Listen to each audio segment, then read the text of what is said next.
random question. Love Island Australian boys or Love Island UK boys?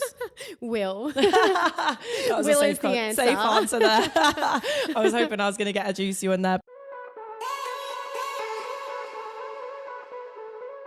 Welcome back to another episode of Girls Know Nothing. A lot of you are going to recognise this next guest. If not by her face, then you'll definitely recognise her by her accent. From season 9 of ITV's hit dating show Love Island and coupled up with the famous farmer Will, Jessie gave us a taste of that Aussie fire back in South Africa earlier this year. Alongside being a TV personality, Jessie is also a qualified personal trainer and wants to change the way that we view the fitness industry. She wants to help people fall in love with themselves and with exercise in a healthy way. So welcome to the studio, Jessie. Does it feel weird to be here on your own? Yeah, it's like, where's Will? I don't know if I'm ready for like Will and you together because I feel like that's a lot. Oh yeah, we've got two big personalities, so. Does that work though? Because normally when you see couples, like one's the introvert, one's the extrovert. So I'd say I'm more introverted. Okay. I'm like an introverted extrovert. Okay. So I'm like, I can be really, really loud and out there, but it takes a while for me to warm up. So it's really nice having Will because he's that really extroverted personality and he brings that confident, extroverted side out of me. So it's a good balance. So obviously you met Will through Love Island, but everyone knows that you were on Australian Love Island beforehand. Yeah. And I've had so many people ask me questions about the differences between the two and like how you got to being on the UK one. So what made you want to apply to Australia in the first place? Okay. Or did you get scouted? So I was 22 when I did the application for Love Island Australia. And I'd just gone through a breakup, but the breakup was about 9 months before, and I'd been with that guy for years and I was so heartbroken. It was 9 months later, he'd moved on and I was like, I don't know what to do. So I just like applied for Love Island. At this point, I hadn't even watched Love Island. Like I didn't even know what I was actually applying for. Did it as sort of like a piss take. Like I was just like, do this. Applied for like Miss Universe Australia and just was doing all these random things. Applied to go to the army or police force. Like girl was just having a full reset. And out of all the things to come back to me, Love Island Australia actually did. So I continued to do the process, and before I knew it, I was casted for it. And at this point, like I literally didn't even know what I was in for. The only reality TV shows I had watched before were Big Brother Australia and Geordie Shore. Wow. So two very different shows, right? Yeah. But how did it come about that you were going to the UK one then? So I was actually approached, and it was not that long before I actually went. It was pretty sudden. Okay. So one of my producers from Love Island Australia pretty much just reached out to me and said, are you still single? And I was like, yes, I've been single since I came off your show. And then you were just on a flight to South Africa. And pretty much, yeah. So I had like a few Skype calls and whatnot. And I feel like before I went on Love Island UK, I was so happy and content with where I was in my life. I really hated being single. I was like on the hunt for a boyfriend. I said to my friend, I was like, I'm getting a boyfriend before I turn 27 because I'm sick of it. The universe is bringing this to me. I'm manifesting this. So it was pretty random that I just randomly got this offer for Love Island UK. But yeah, a couple Skype interviews. Obviously we had to do like the psychology tests and all the standard testing that you have to do to go on a reality show. And I still just like kept myself like, oh, if I go, that'll be fun. But if not, my life's pretty good where I am. And before I knew it, it actually happened. So yeah. Yeah, I feel like with stuff like that, it just happens very quickly. It did happen very quick. And even when even when the producer like reached out to me, I was like, yeah, like that won't happen. I was in Bali and I was like, oh yeah. Living our best life in Bali. No, it's really weird. It must have been, did you ever have to sit there and think about actually doing it? Or was it just an instant yes? Because even if you go in with a game plan of like, I want to get followers, I want to be famous, there is also a possibility that you could meet someone, but they're British. So you would have to like work out the logistics of a relationship. So it's actually crazy that I ended up going because I was so close to not. Okay. I was so happy with where I was, and the thought of actually going to a different country really scared me. And the thought of finding a connection and having to commit to coming over here when I actually sat down and thought about it, I was like, do I really want to go through coming off a reality TV show again? Because it's intense when you come off two, and it's a massive change to your life. Yeah. And it had been 3 years since Love Island Australia, and I was like, I feel like I've separated myself from that Love Island image. I'm myself. I'm settling back into normal life. Like I actually do want kids in the next, 5 to 10 years. Is going on Love Island again at the age of 26 going to rewind me back to where I was? Yeah. So I came very close to actually not going because of that factor. But then on the other hand, I was like, if I went on the show and I didn't find a connection, I do get to come back to Australia, and the show's in the UK. Yeah. So I get to go back to my home, and fingers crossed things would go back to normal for me if that's what I wanted and if I didn't find love. So in hindsight, I kind of balanced it out, and I was like, look, worst comes to worst, I just come back to Australia single. And if I do find love, it'll be worth the move. Yeah, I guess. Well, I actually have never seen an episode of Love Island Australia, so I don't even know if it's as big or as intense, or the following and the reaction is the same as it is in the UK, because we're like a nation obsessed, and I'm sure you don't know that now when you leave the street, when you leave the house. So I'm like very much just I kind of am a bit of an airhead. Like I just do things. I have two ways of going with things. I either overthink it, or I'm just like, okay, let's not overthink it and just don't think about it at all. So I kind of switched into this mode. I was just like, let's just go with the flow, switch your brain off from all these overwhelming thoughts, go on it, see where you end up. When it came to being in the end of the villa, some other people in the villa were speaking about like, oh, like you're going to get recognized in the street. And it just clicked to me, and I was like, this is a lot bigger than I think, isn't it, in the UK? Because in Australia, like I'm from the country, you can kind of retreat back to where you're from, and I could just kind of hide away. So it was a bit of a shock at how big Love Island UK is over here. It's a lot of the questions I had actually from people were about like what life is like now in the UK. That you're like moving. It's not even like you've just moved another country in Europe. You've literally moved from the other side of the world. Yeah. Have you actually moved? Like, have you guys decided to settle here or there? Yeah, I'm just winging it. So I don't really know what our plans going forward are, but I am loving the UK. Like I think the UK is just amazing. It's just so fun here. Australians love the UK and I just don't get it. No, I love it here. So I will have to go back to Australia, visit my family, swap my suitcases over finally. Still got all my Love Island bikinis and whatnot, but I do plan to come back to the UK.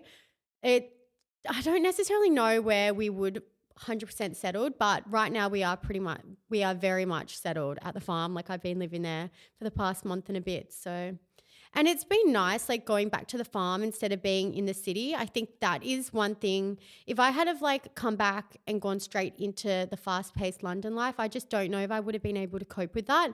But Will and I obviously just adore each other, and we've just been spending wholesome times out on the farm with his family. And whilst it is the other side of the world, it is actually a similar lifestyle to what I had in Australia. Oh, really? Yeah, so I grew up in Tasmania, right at the bottom, hour away from my school. Like I'm like proper bottom of the world, so countryside. So it kind of feels like a home away from home, which is nice. So that's like really scary because I'm assuming you've moved in with like Will's family. Yeah. So you've literally gone from like not knowing this guy to like in the matter of like a couple of months now living with his family. Yeah. Yeah. And I think that's why things got so intense in the villa as well, because Will and I cared about each other so much. But there's also that factor of being in the villa. I was like, what if we get out and he's like, I don't like you. I was just tricking you. Like you don't know because you're in that bubble. So I think towards the end of the villa, I started to get so stressed and anxious because I was like, oh, I'm in love with this guy. I don't know if we're going to get out of the villa, and he's going to be like, jokes, you can't come to the farm. And I'm like, oh, this is going to be so sad. It's like, that's the thing as well. People don't really realize is that you don't actually know like what the plan is or what someone else is thinking. And it's so hard when you're spending 24 hours a day with that person. No, and like you're in that villa, you don't know anything about them. You're taking everything for face value. And that's really hard. That's really scary. And I think the fact that I'd been on Love Island Australia made it scarier because I knew what it was like coming out, and I knew that people do change when you come out.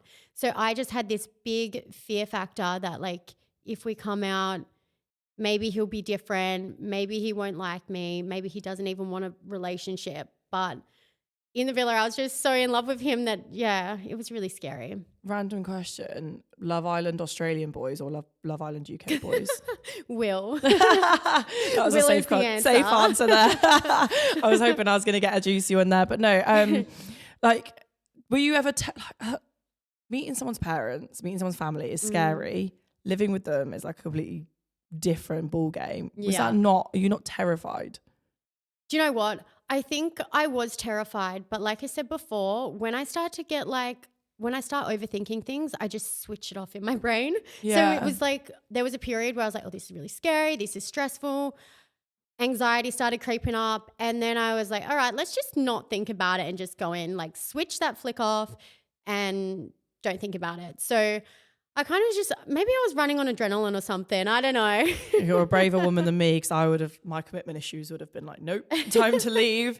But it's, I always want to talk. I've had quite a few Love Islanders like in the studio, and I always want to talk about their plans afterwards. And, you know, you've spoken about how you'd worked so hard previously to try and move yourself away from like that stigma that people associate with Love Island. And you are a personal trainer, qualified. Yeah. And you want to go back into like doing the fitness industry stuff. A lot of people were like, when is she going to come back with the fitness content? Because we're waiting. And I was like, guys, I don't know what you want me to do with that. But like, what do you see life after Love Island looking like? I definitely want to go back into fitness. Fitness is like my passion. I've loved it. Like ever since I was a kid, I'd be like 10 years old making my 7-year-old sister come do workouts in the backyard, like run around the backyard and do little relays and stuff. Like that's just always been a huge part of me. So I really would love to go back into that. I think at the moment, Will and I have been so focused on grounding ourselves and making sure that like we are a strong couple still. So pretty much for us, like it was like, let's focus on us. Let's get settled back into normal life, keep humble, working on the farm. We've done a nice romantic holiday, keep the love alive. So once we're feeling a little bit more settled, that's when I'd probably look at going back into the fitness side of things. And I really love doing fitness and training face-to-face. I know a lot of it is online now. Fitness content, I will get there eventually, but I would love to start doing face-to-face again just because I think it's so lovely. Being able to interact with your clients, and I just love that side of it, like the social aspect of it. So would you see yourself in the gym being a personal trainer? Yeah, baby. I love the gym. That's really weird. You normally hear about celebrity clients, but not necessarily celebrity PTs.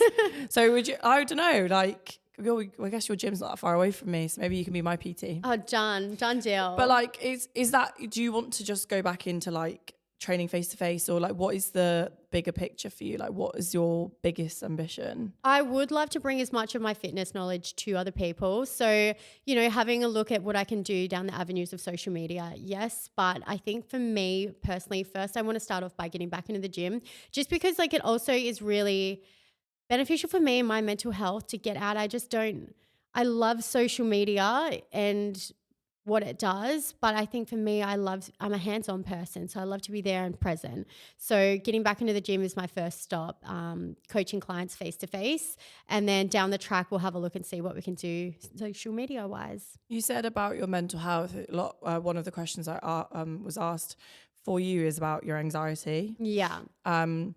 And how did you find going to the gym? Like, how did you figure out that was a coping mechanism for your anxiety?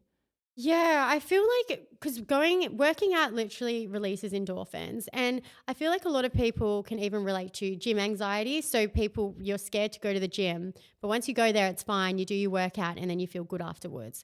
You can kind of apply that to generalized anxiety and normal life. So when I started out in the gym, I was like, I don't want to go in here. It's too scary. You've got people lifting weights over there. I'm not going to be as good as them. Force yourself in. I'd go do my workout and I'd feel so good afterwards. So I take that little process and apply that to managing my anxiety in real life. It's like my anxiety tells me I don't want to do things, but I remind myself once I actually get there and do it, I'm going to feel so good afterwards. And the gym is just like, it releases natural endorphins. It's so good for you. It's a time for you to sit and focus on yourself. You can put a podcast on, you can put music on and just relax. I know that you're obviously talking about how you do love social media, but you prefer to be face to face. We know that there's a lot of like fitness influencers and fitness content out there. Do you ever find a lot of the content that is out there can be quite toxic to people? Yes, I do. So I got caught in this trap when I was younger as well. I think it's really hard because there is a lot of great fitness content out there. A lot of people that have great knowledge, but I just think they need sometimes you need to be mindful in the way it's conveyed because some people can take the advice they're giving quite literally. I remember when I was like 18 years old and I saw a fitness influencer say, if you want to lose weight, just lower your calories. So what did I do? I lowered my calories. And what did I do after that? I just kept lowering. And that was really unhealthy advice. Even the advice from fitness trainers being like, the way for fat loss is calorie deficit. Same thing. It can be quite toxic, and I don't think people will necessarily mean for it to be toxic, but people, when they want something, they will just pick small bits of information that they want to and almost obsess over it. And it's really sad. So that's one thing as well. If I were to bring my fitness content to social media, I do want to make sure I do it in a way that really reflects my stance and my views on fitness. And I don't want it to be damaging because I know when I was a young girl, obsessing over these people on social media and their fitness content, I went down that path. And the thing is, you can look at your favorite fitness influencers. You can see exactly what they eat in a day, how they work out. But the thing is, genetics have such a big part to play. Everybody's bodies are different. You're not going to look like your favorite influencer, even if you ate like her and worked out like her. What are your thoughts on influencers selling like workout plans? Because not a lot of them are qualified. That's really awful if they're not qualified. No. So this is an avenue that it really does frustrate me because people just don't understand how damaging it can be. And that's something I'll never do. I will never flog a exercise routine or program just to make money off it because it is so damaging, so bad. I feel like, I will be so honest, if someone came to me and asked for fitness advice, the first questions I would ask them is, what's your sleeping pattern like? Because before we even get you doing an exercise routine, you need to get your sleeping pattern right. I'm not going to make money off telling them that they need their 8 hours sleep, but these small things are what is going to achieve their actual fitness goals, not sitting on your bedroom floor doing 500 ab crunches or whatever people are trying to sell. It's like, do you think it's down to the pressures that social media put on particularly young women to look a certain way? Yeah, I feel like health isn't about fitness. It's not about having abs. Health is a rounded thing. So I love the approach of the 4 pillars of health. So you've got your mental health, you've got exercising, like physical health. We've got sleep and relaxation, which is so important, which are actually 2, which I just combined. But so you've got your 4 pillars of health. Health is a rounded thing. If you have good mental health, you're more likely to have better physical health. If you're rested, you're more likely to be less stressed. If you're getting good sleep, it all ties in together. Your mental health will be better. Your physical health will be better. Selling a workout program that just tells you to work out for 40 minutes a day or whatnot, that's not going to achieve overall health. And your mental health is just as important as your physical health. And when you are sleeping and you're relaxed, you're able to think better. When you're able to think better, you make better decisions. You end up eating better and you're probably going to be more motivated to exercise. So for me, it is like an all-rounded thing. And I don't see flogging little exercise routines at people as the way to achieving health. You were talking about how you used to look at fitness influencers and like literally cherry pick what they were doing and lowering your calories. What made you want to do that in the first place? I know. Do you know what? So it kind of comes from a place of not being confident within myself. And that's also another thing as well when it does come to the whole fitness industry online. It's like I felt like I wasn't good enough, but I felt like that person on social media was good enough and she was pretty enough. So what did I want to do? I wanted to be like her instead of loving and appreciating what I was. It's a really dangerous trap to fall into, and it's taken me a long time to get to where I am with my confidence and my mental health and my physical health. But once I really started to actually build on my confidence and loving myself, that's when my physique essentially became more fitter and stronger because I was loving myself and respecting myself. I wasn't forcing myself to do workout programs I have no passion behind for no reason. I wanted to exercise because I knew it made me feel good. I mean, I don't know if you've noticed it yet, but when you leave a show like Love Island UK, you get loads of like a flurry of young women. I'd be like, how are you so confident? Yeah. And what would you say to those people if they were to ask you now, like, Jessie, how are you so confident? I don't even know. I feel like it is quite sad. People ask me how I am so confident, but like they don't see the meltdown I have before I leave the house or I feel like for me, what really drives me to be confident is because I know I can make other people smile and I can inspire hopefully other people to be confident. I don't feel confident all the time, but I know that confidence and happiness and vibrance, that rubs off on other people. And that's exactly what I want to do. I want other people to see that, you know, we're all different. Like we all deserve to be confident and happy within ourselves. And I do like a lot of journaling, positive affirmations, and just reminding myself that even on those days where I don't feel as confident, like I'm still worthy. Everyone's worthy. And I think you've got to treat yourself like you'd treat your best friend. If you would not say something to your best friend, don't say it to yourself. Like you can't be mean to yourself because in hindsight, you're the one person you're stuck with. Like no matter where you go in life, you're going to be stuck with you. So treat yourself like your best friend because essentially when you do see yourself as someone you love, you'll be able to be so much more happier and bring happiness to other people. No, I'm going to pull out my phone where I've all the Instagram questions. Lots of people ask me questions about AFL. AFL? Oh, we Are love you a big AFL fan? Yes, I love AFL. So that's Aussie rules football. I literally have about 1,000,001 questions about your like area getting their own team. Yes, let's go Tassie. I was like, why are people asking me about this? That is really random. I literally don't know anything about it. Okay, so in Australia, football for us is our own Australian sport. It's called Australian Football League. You can bounce the ball, kick the ball, run with it, tackle, mark. It's like a mixture of everything. It is my favorite sport. I played it for a while, loved it. And every state in Australia has a team except the state I'm from, which is Tasmania. And it has just been announced that they're getting they're getting a team, which I am so excited about. So I could tell by the elevation in the pitch in your voice that you're like, I'm so excited. No one over here knows about AFL. So it's like, you guys say football and that's soccer to us. Okay. Yeah. So I was like, why are so many people asking me about AFL? Like, I was like, I don't know what this is. And I had to like Google it. Obviously you and Will went to Paris. Yes. Recently. Lots of people asking you about the wedding hints that you guys made on social media. I think we accidentally made those wedding hints. Okay, so you're not getting married. No, there's no wedding planned at this stage. But you did say you wanted kids in the next 5 years. So yes. Would you want to be married before or after?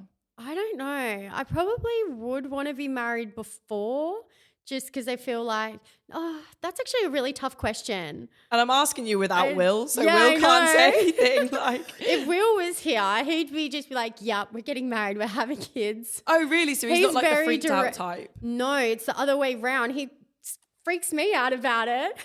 I think it's a baby thing that freaks me out because I'm like, I'm not ready to carry a baby in my stomach for 9 months. Like, that's a big thing. He has the easy job in that part. Yeah, literally. I'm like...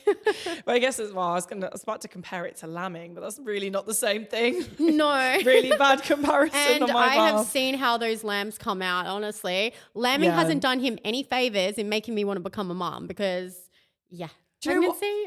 I was really this is a really random question, but with farmer hands and like...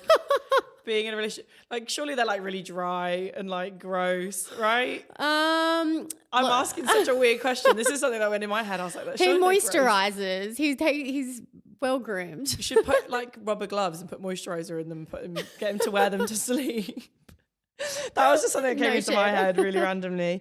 But I know we'd already briefly talked about like Love Island and the transition between like Australia and UK. Obviously because you'd done Australia before, people automatically jumped on the bandwagon that you were only doing UK because you wanted to be famous or you wanted clout or whatever, and you were branded fake because bombshells always get to watch the show before they go in. See, that's so stiff though, because I was in lockdown and got my phone taken off pretty much as soon as I got to South Africa. So you didn't know anything about any of the people that So were in there? I did get to see their promos on Instagram, and I did get to watch the first 2 episodes. But it was like... Which is nothing, basically. Literally, and no offense, I didn't find the first 2 episodes that like... I have a I really... just said no offense to me. I wasn't in them. No, so. no. I have such a short attention span. Like I can't watch movies. If I have TV on, it's on in the background. And I like look up, glance, laugh, but I can't follow a storyline. Like the girl's got no attention span. So I watched like the first 2 episodes, but it was like while I was like cooking on this little laptop. And so I just had no clue what was going on. So yeah, I didn't actually know what was going on when I went in. I didn't even know if Will was still going to be there. So obviously like I knew the characters and whatnot or people, but like I didn't know who was going to be there or what the go was and who, because I know for a fact that like in there, anything can change in a day. Yeah. I don't know who was going to be coupled up. The first few days are always in shambles. So yeah, I had no clue going in. So, because a lot of people are asking about how you dealt with the narrative of being branded fake. It's so weird that like, because obviously I couldn't see what the outside were saying. And in the villa, everyone was actually really nice to my face. So I just kind of was unaware that I was being branded like that until towards the end. So I didn't actually watch your series. So like the first time I met you was the first time like I knew anything about you. Yeah. And do you always get, I mean, now when you're out of the villa, do you always get a bit annoyed that people have these like preconceptions about you based on what they've seen? I feel like Will and I've just been in our little bubble, so it was really easy to like not get sucked into that. I did know that like after Love Island Australia, like when I did come out, I found like the feedback and the negative criticism quite challenging, which is one thing that kind of made me not want to go on the show. But I was like, just do it. Like you'd kick yourself if you didn't go back on Love Island UK. Like you're single, it's a once in a lifetime or twice in a lifetime opportunity. So when I went in, I just had to really mentally prepare myself and be like, yeah, people are going to say things. There's going to be negative criticism. And if I go on the show, I'm putting myself in that position. So I guess that's just something I had to... What was the negative criticism like? Was it based on like things that had happened or was it based on physical appearance? Because in the UK, it's quite heavily based on how you look. Yeah. So Love Island UK, Love Island Australia, I did get comments about my body because I gained weight in the villa. So that was challenging. Everyone gains weight in the villa. I know. Because you can't exercise. Yeah. And I was just having the best time in there. So I think that was one thing that like was on my mind. And then I went through 4 couples in Love Island Australia. And so like that was just like a lot because it was like almost like 3 breakups. One person... they're excluded. I wasn't attached to them, but it was like, it was very intense, the emotional roller coaster of the relationships. So then to come out and then see like clips and stuff of you with people that you look so happy, I was like, this is so much in such a short period of time. So that like really stressed me out with that on Love Island Australia too. So which is why I really just had to, I said to myself, if you're going to like do this, you're not going to sit around like I did with Love Island Australia and sulk for 6 months. Because after Love Island Australia, I put myself in a shell and I kind of like isolated myself a bit. And I just told myself like, you're not doing that again if you go on Love Island UK. So I was like, I'm going to come in and put my eyes in positive light, hopefully find someone who sees life the same way I do. And I was really lucky that it all worked out and I found someone as positive as well because we've both been able to be so positive since we've come off. Yeah, I was going to say, like, there's always articles floating around about people's relationships and stuff. And every time I see one about you and Will, it's always the most random thing. Like, you always are always doing something really random. But also my favourite thing was when you guys were being really touristy around London. That was like the sweetest thing I've ever seen. I was like, oh, guys, they're so wholesome. And it's just crazy that I was able to meet someone like that. Like, I hate to say it, but I feel like the universe, I'm like kind of like a manifester. I like to think that if you do put your head in the right direction and in a positive light, you will find other positive things and positivity will be drawn to you. And that's exactly what I did. And I found Will, and I just think I've never met anyone so suited to me and someone that like kind of sees life in the same way as me. So, and it's just crazy. Like we're from the other sides of the world and we're put together in this villa. Yeah, I mean, that's a pretty big fate, isn't it, really? 100%, because if Will wasn't there, I don't think I would have found a genuine connection in the villa.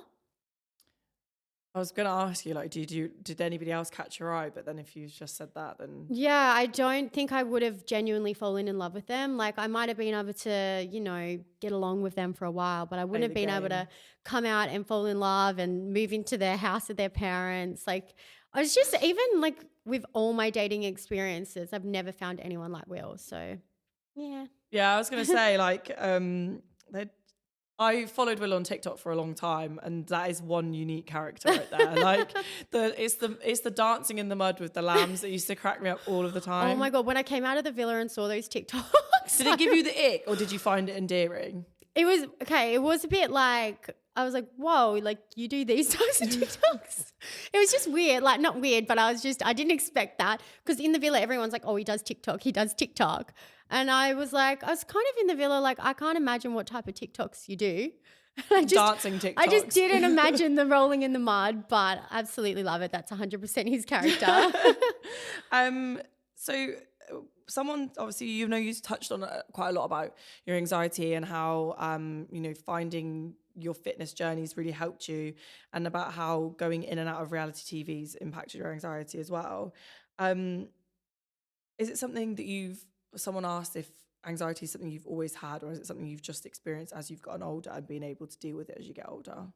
So potentially, yes, always had it, but I wasn't actually aware that it was anxiety. I just thought it was the way I am and the way I see life. So I have ADHD, so anxiety is actually a massive part of that.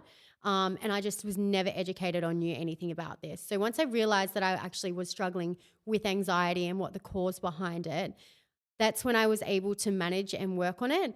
And I've done a lot of self-development and self-help because I just thought that I didn't like life and I was scared of everything.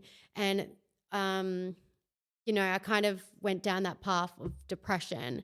But when I actually started to see a psychologist and to work through that, they were like, you actually probably struggle with anxiety a lot more than depression. But it's the fact that you're not aware. So it's making you depressed in hindsight. So once I became aware of what was causing it, I was able to work through it. And it's not that I didn't like my life or that things were bad. It was just I would get really scared before I do things. So yeah. Have you been formally diagnosed with ADHD? Yeah. And what was that like? It was really scary because I didn't understand why I was the way I was. Never understood it. And I remember when I first got diagnosed with ADHD, the first thought that went through my head was so this isn't curable. This is me forever. And I think that was a really overwhelming thought.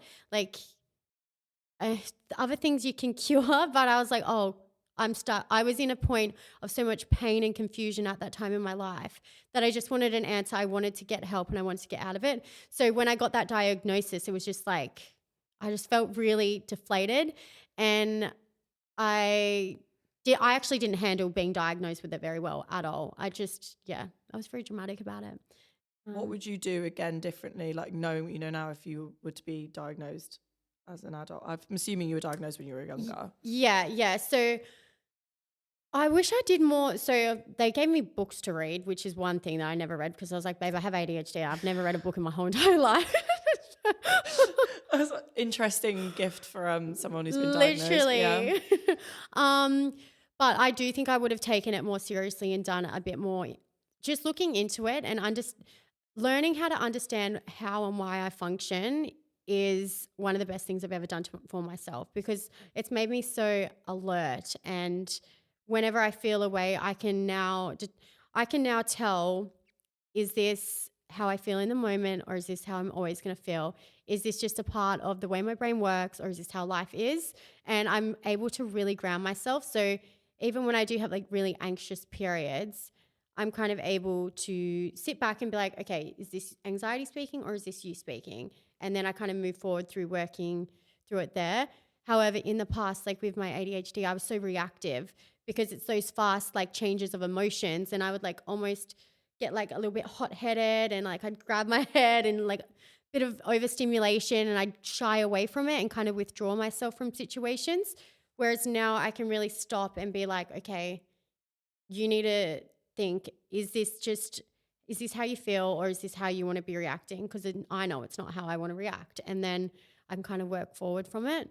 Did that have a lot of impact on like your relationships with family, friends, and like dating? Yes, 100%. Like, I've always felt very different, like just even my emotional responses. And I would be so confused, and the people around me would be so confused. Even my teachers back at school would be like, she's a good kid, she's a nice gal, but what the hell? She just like, um, but yeah. And you know what? If I could do my like ADHD diagnosis over again, I probably would have gone into therapy sooner, and counseling. I felt like at the time I was almost in denial, and I was like, don't want to be like this, don't want to have ADHD. And I just kind of like, I fell into like a rut. I just want to isolate myself, and I quit my job. I was like, oh, I can't work at this job because I've got ADHD. And it was like really intense for me. I kind of wish I could rewind the clock and actually just speak to someone about it, because I held all these emotions inside, and I didn't want to tell anyone that I had ADHD, because there's like stigma around ADHD. There's nothing to be embarrassed about whatsoever, but I felt that way.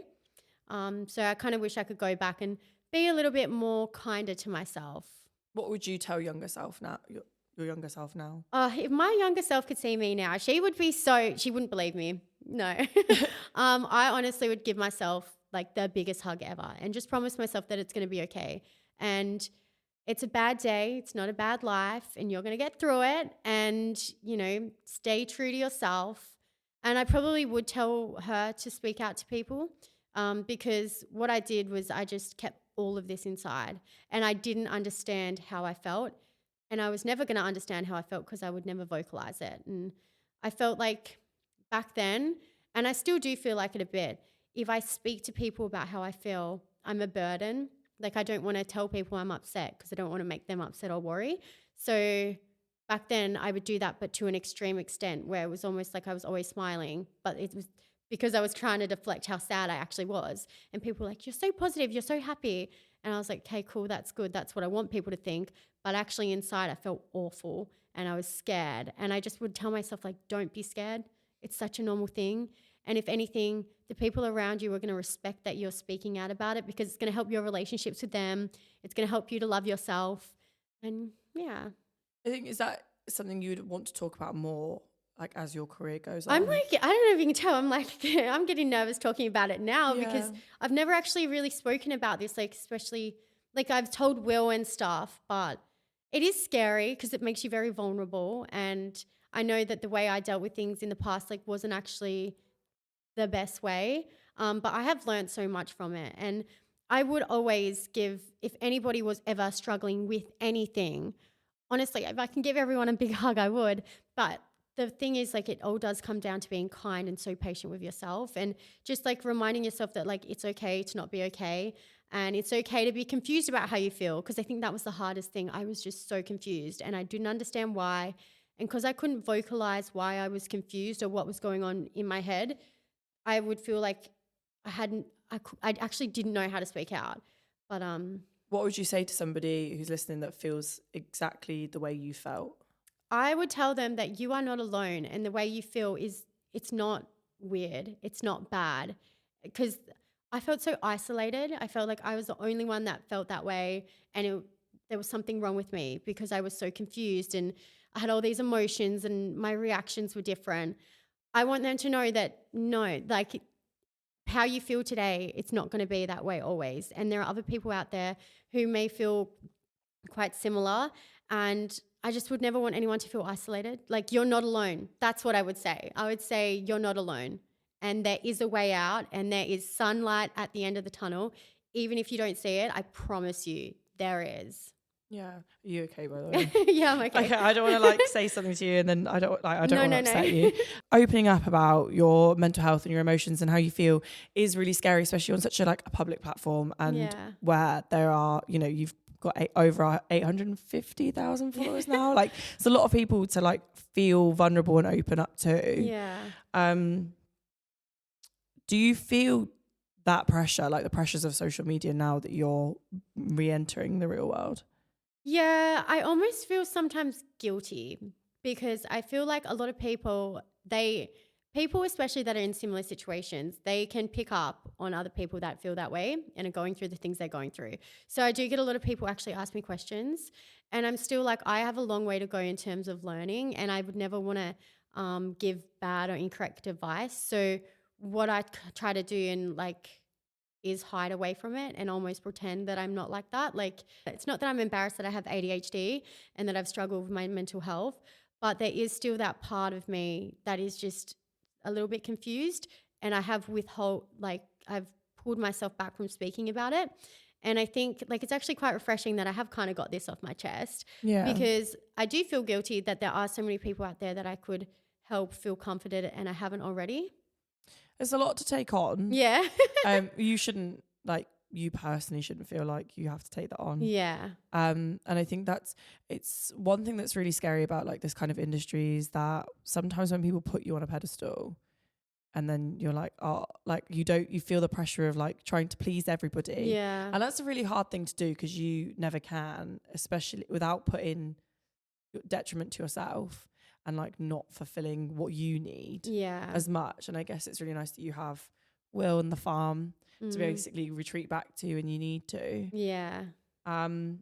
Is that why you love the countryside so much? much? Look, I just love being with, I know, I love social media. I don't get on my Instagram stories and like talk and stuff very much because like I don't know, I feel weird talking to the camera. It's a weird thing to do. Yeah, because you're just making eye contact with yourself. Like, I don't want to sit there and make eye contact with myself. But I like to keep social media a bright, happy place. So with our TikToks and like our little TikTok vlogs, happiness. I think social media, like you can open your phone up and see something awful. You can wake up in the morning and you can see something so negative, something that's going to ruin your day. So for me, I want to bring happiness and light to social media, and that makes me happy. And the fact that it could be making other people happy, that's where I get the fulfillment from. So someone asked if you've got any big plans, and whether you and Will would like to do a TV show on the farm. We've got so many questions about this. We haven't got any big plans in the near future. Sorry to let you guys ITV used to hit you up and get you as a Country File show. Like my parents used to watch like Country File and all those things. It would be great to have a younger version. Honestly, if you saw, like, Will and I are two very chaotic people. Like, I don't know what it is. I don't know how we get through day-to-day life. Like, honestly, we are just chaotic. That's all I can say.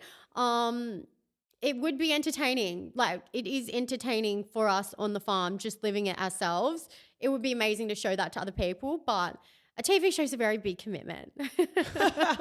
But she didn't say she wouldn't do it. So, you know, maybe if ITV hit you up, then there could be something there. Someone asked what your favourite parts are about the UK. My favourite parts about, do you know, I need to just like travel. I need to get out more. I'm always at the farm. The farm's my favourite place at the moment, being with Will. You guys have really good food here.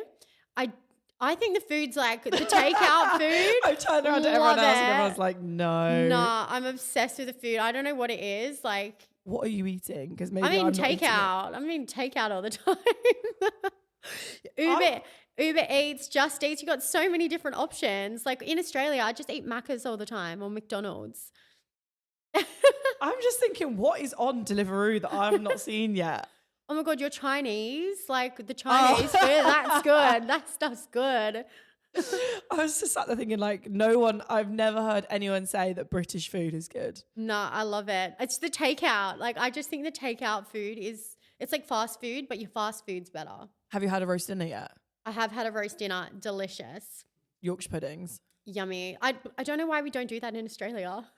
I don't either. Like, it baffles me that I had But it is Yorkshire. That's in... Yeah. That kind of makes sense.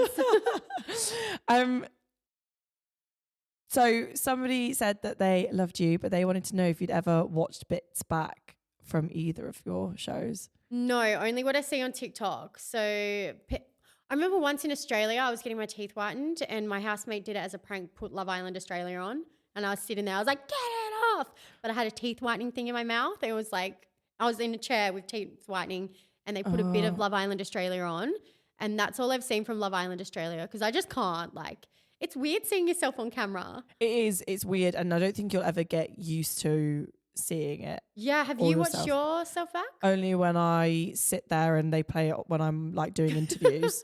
But I've seen my own VT about 10 million times and I never want to see it again. And every time I see it, I'm like, literally, I did see a little bit on After Sun when we did the After Sun live. They played some clips and I think they made it look funny. Like it wasn't as bad as I thought. okay. But no, I haven't watched it back. I've lived through it. I don't need to watch it. Yeah, that's true. I think it's always, I think it's also bad for your mental health because you know how things happened. Yeah, it kind of That's how makes you it's like seen. replay it in your head. Like, Yeah. oh, that's not how it was. Like, nah, I'm like onwards and upwards moving forward. Yeah, definitely. Just there's no point in getting stressed over things you can't control. Exactly. Someone asked what the most challenging thing is that you found since leaving. I think like the fact that I'm in a different country and I haven't gone home, that's actually been really challenging, believe it or not. I mean, it's a challenge for anyone, right? Like being away from your family. Yeah, no, but honestly, everyone's been so lovely to us. Like, oh my God, the DMs I get, the little TikTok edits people make for us, like I am so blessed. I do just have like that every now and then I'll have a moment where I'm like, this is so overwhelming. I get really tense and I start to get a bit anxious, but I'm so blessed that I've got Will by my side because he's just helped me through absolutely everything. Every time I will be like, I want to cancel this event. I can't do it. He sits down. He's like, you can do it. I'll be there by your side. So yeah, I'm so grateful to have him. Oh no, that's really sweet. And I also watch him open all your posts for you. Yeah.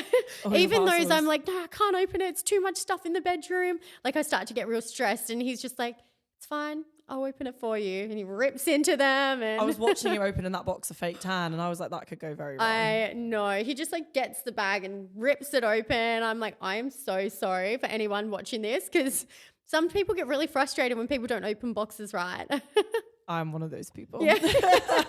So I was literally watching it and I was like, this Like, is going to go so ouch. wrong. And you have white bed sheets and if the bottle splits, it's going to go everywhere. Like I was having major anxiety watching that story for you. I always ask guests a similar final question on the podcast and it's, I always ask, what would you say to people in the past or people in the future that, you know, maybe doubt your success or doubt your potential based on the fact you're a woman and for you as a woman who has been diagnosed with ADHD?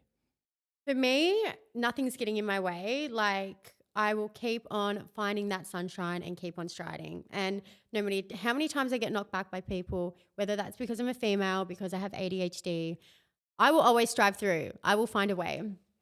Oh, no, that's fair. Like, it's really nice. You have to keep telling yourself to keep going and Yeah. fight, like, you know, find that little bit of sunshine. And it's really weird for you to hear that it's British Chinese takeout and being on a farm.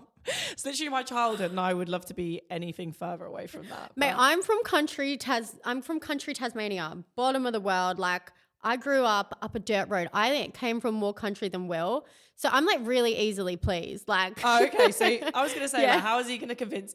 Like when I saw you, I was like, oh, Australian beach babe going to the farm. That's going to be carnage. But no, that's No, I'm like, when I got to Will's farm, I was like, oh, you have neighbors.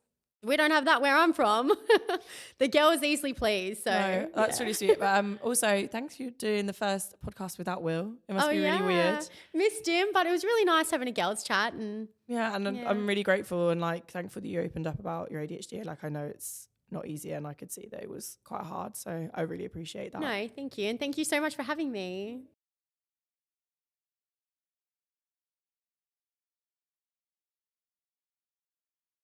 Sorry, I was like, No. I don't want to ask you like, someone said to tell you that you're amazing. Oh, So I that's thought so that'd be a gorgeous. nice, They're a nice amazing as bit well. after, after just trying to make you upset.